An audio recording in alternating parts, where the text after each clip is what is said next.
Sup, homie students? Welcome to Ian Talks History, as we take an awesome journey through a period of time in a place that existed. Today we're going to be talking about how to locate and identify good source material to use for history essays, whether it be beginning a research paper or finding a document to analyze for a shorter essay assignment. The example used in this video will be European history. If you would like to learn more about Canadian history and some of the research sources that are available, you can check out the link below. Research begins with a problem, some kind of uncertainty or gap in our knowledge that requires new research for you to form your own independent opinion about the issue. Remember, everything has a history, and history provides a valuable opportunity for you to deepen your knowledge about something that you do find interesting or relevant to your life. One of the main challenges that we face in researching European history at the undergraduate level is language, and there is a limited availability of primary documents to form research papers if you do not speak the native language of the country that you're studying. These are just some of the major overarching themes that unite 19th century European history between the French Revolution and the First World War, and those should offer us some ample opportunities to get onto the collections and see what is available for these major topic streams. There are two ways to begin a history topic. One is to go for your secondary sources and try to identify a topic that you are interested in, and then go about locating the primary documents. To do this, you would start with a Google search and follow the popular secondary source information to find keywords and search terms that you can use in your available databases. We will cover this briefly, but I want to begin with something that is more feasible for European history topics, considering the language barrier. For this investigation, we will focus on sources that are accessible and walk through a process of identifying a research topic that is workable with the sources you can find online in translation. So, let's jump online. Welcome to the Internet. One way that we can get started with history research projects is to begin on Google and to use popular secondary sources to find effective search terms and keywords that we can use to locate appropriate primary and secondary sources. So we need to start off by just getting some basic background for the topic that we have chosen. Let's say we're looking at the labor movement in Europe, and it helps to add history as well to these searches. Obviously, a common source that we will rely on is Wikipedia. Not because Wikipedia is a good research source, but because it helps us identify key events and search terms that we can use in more appropriate databases. So if we look up the labor movement and we start to look here at the history of the labor movement, that can give us some suggestions for things that we can be looking for. One easy example is the Chartist movement. So this gives us some background for what the Chartist movement was. But now we can take that search term and we can go to some of our primary source databases, preferably newspaper databases, because then we can find some indirect primary sources to discuss the social reaction to this movement and these ideas. There are many different ways to access these databases, and that will depend on your individual institutional memberships. The most important source of research material is going to be the primary source databases that you can find through your institutional library subscriptions. Some good places to look, if you can get access to them, are the newspaper archive databases. These are indirect primary sources that will let you talk about the social reaction to important events or processes like the Chartist movement. So if we come here and we start to look for the results for Chartism, we can see here that we've got a number of excellent articles that have come up in a very tight time frame. What you will notice is that there looks like a lot of repetition. Use your critical thinking. Don't assume that because it's a second database entry that automatically makes it another source. Provincial newspapers will quite often use the same articles from a news agency like Reuters or Associated Press or some of the other institutions that were created in the 19th century. You want to make sure that you choose suitable newspaper articles. An article that simply tells you some stuff that happened might be less useful than finding opinion pieces or editorials that give more analysis and interpretation, that gives a better opportunity to explain the connections between these specific pieces of evidence and the larger historical concepts. And so as we go through these sources, we want to think carefully about why we would want to use them, rather than assume that anything that's on a database simply checks off part of our list. Now, it does appear like these are pretty sizable and pretty significant articles explaining the Chartist movement, and if we look at our results as a whole, you can see a pattern emerging where the results are all from the Northern Star. So the angle of interpretation that we would want to take is, how is the presentation of the Chartist movement in the Northern Star evolving over time? This is a change over time set of sources. If we were to take the same search term and test it in the Times digital archive, we would find over 4,000 results. So a very successful search term. Now, again, this requires some narrowing down. There's something happening in September of 1837 that seems to be more international. So again, roll with the punches. If you find something that looks really interesting, follow that up. You don't have to be stuck on the search term that you began with. If you were using the Times perspective on the Portuguese insurrection, you wouldn't treat this as a source of facts about what's happening in Portugal. You would want to explain how the British are responding to the situation in Portugal and why that response helps us understand the international context of this part of the revolutionary period in European history. One technique that I would like to mention while we're on the topic of internet newspaper databases is the use of publication sections.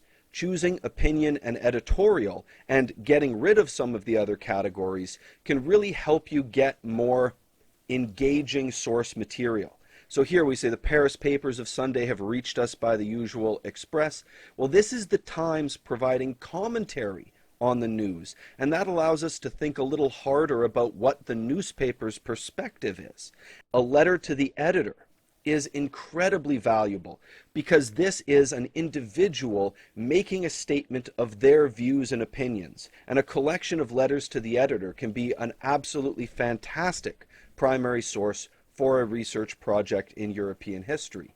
Now, keep in mind that while these articles are being selected by the newspaper, meaning that they represent the newspaper's views, the newspaper also has an incentive to represent the views of its readers honestly, otherwise it could lose credibility, and that is very important to editors and journalists, that their readers will believe what they're being told. Don't assume that it represents every possible view or that everyone in the country shares that viewpoint.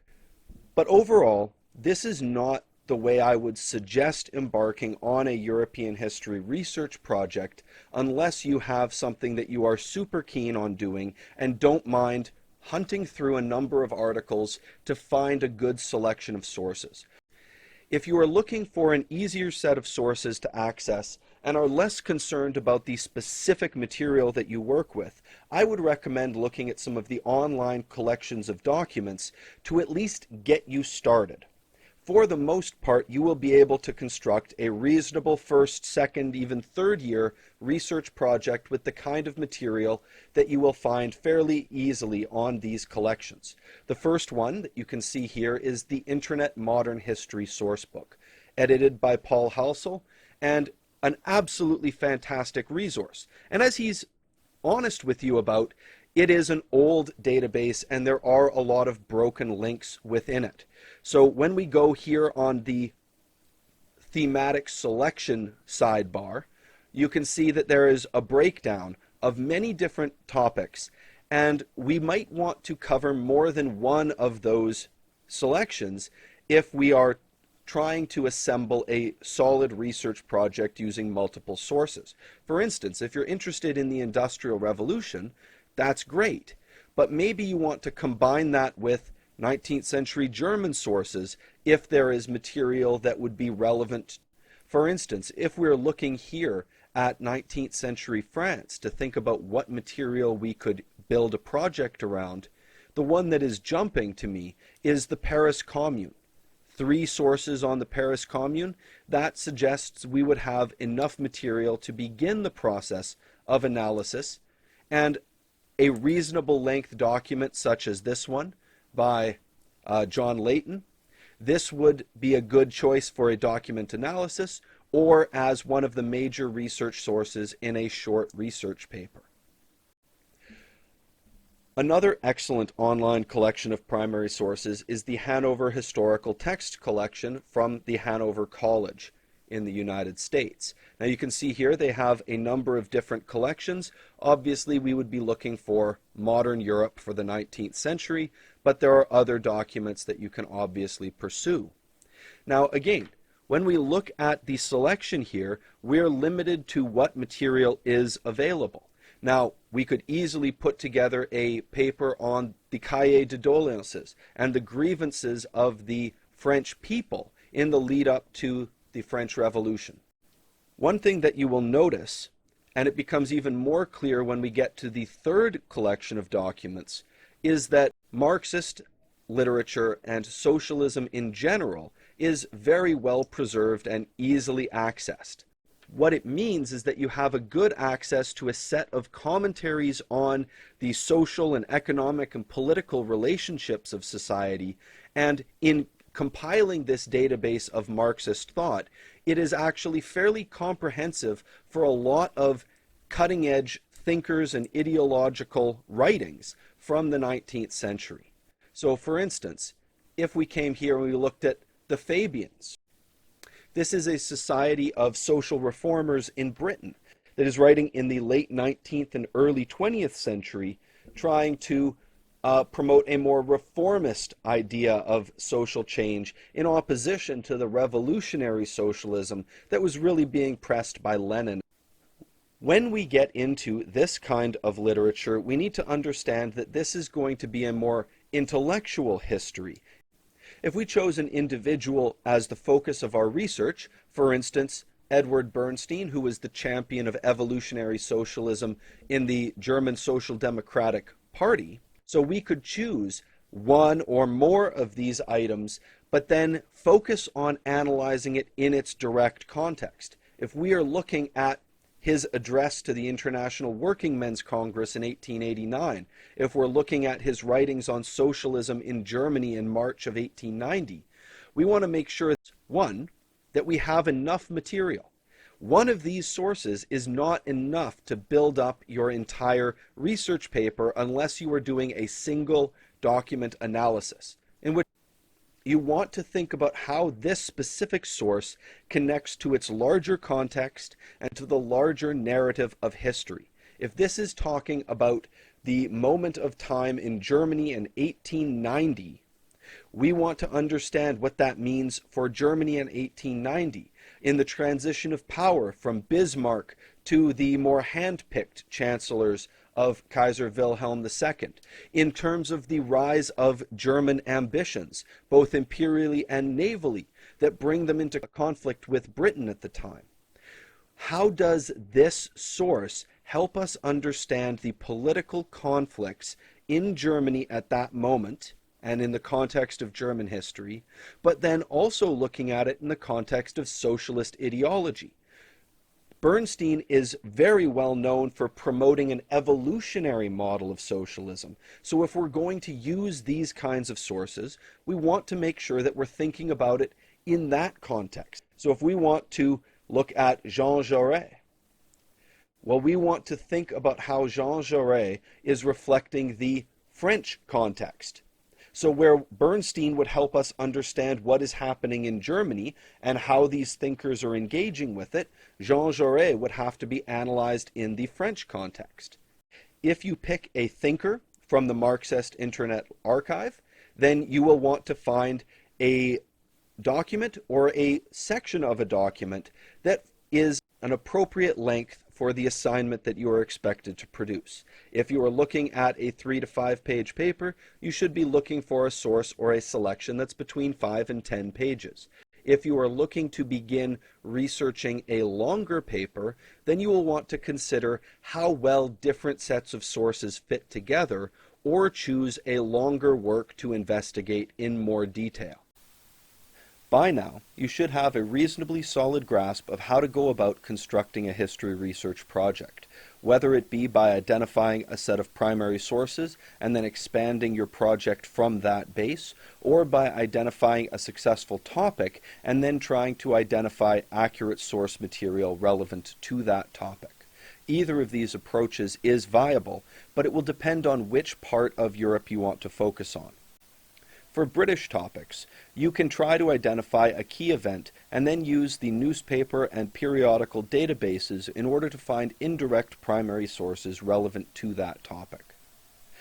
If you prefer to work on non-British material, then you would be better off to look for significant primary sources and then build your project around what is available. Do not fall into the trap of choosing an event and then pursuing it for your research paper only to discover that there is no translated material available to make the project a successful one. Remember, history is complicated, so read more.